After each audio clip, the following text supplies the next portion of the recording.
Забор крови – процедура неприятная. Животные брыкаются, но опытные фермеры успокаивают.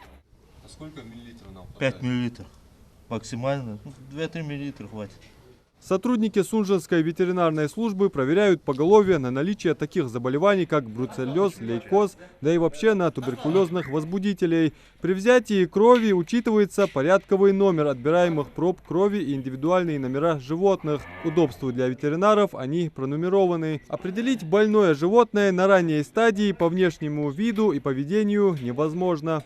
Мы всегда говорим и предупреждаем всех владельцев животных о том, что наличие возбудителя бруцеллеза, наличие возбудителя лейкоза, наличие возбудителя туберкулеза могут спровоцировать, например, различные физиологические акты.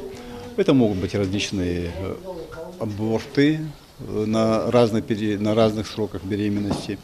Это могут быть реакции животного в виде температуры при туберкулезе, например.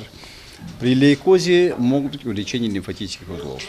Но это уже клинические проявления болезни, которые можно регистрировать при возникновении, длительном течении болезни, например, у животных. Исследования проводят для выявления животных с хроническими инфекционными заболеваниями с целью обезопасить здоровое поголовье от массового заражения. Особенно это актуально в осенний период, поскольку в это время животные стремительно набирают вес, что невозможно при наличии недуга. Ну а саму болезнь легко выявить лабораторным анализом. Опасно такое животное и для человека.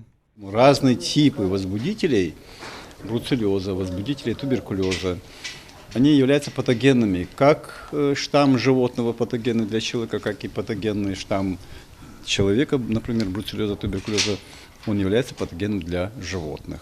То есть есть так называемая группа антропозоонозов или зооантропонозов. Это перемешивающие инфекции, которые могут вызывать различные заболевания у и обслуживающего персонала, у других видов животных, например, переходить от одного вида животного к другому. Скот, больной бруцеллезом или лейкозом, не поддается лечению, их необходимо пустить на убой.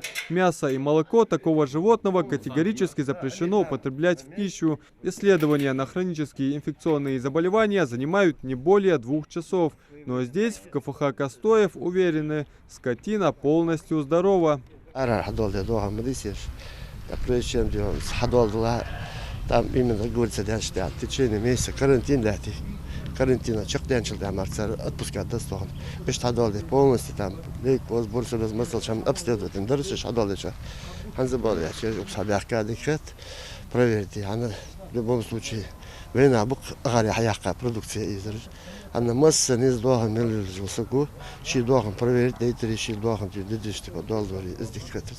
Бруцеллез, к примеру, характеризуется поражением опорно-двигательного аппарата, нервной, половой и других систем. Заражение человека от больных животных происходит контактным, воздушным и пищевым путями. Реализация такого мяса или молока противоречит не только нормам морали, но и религии.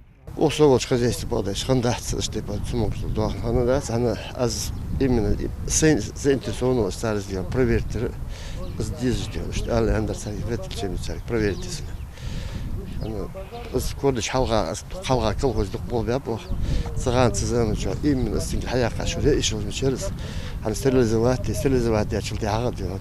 Лейкоз бруцеллез точно такой же туберкулез. Она наха диyor. Цналазыр хадо шо диyor. Жо тиша болму полиция.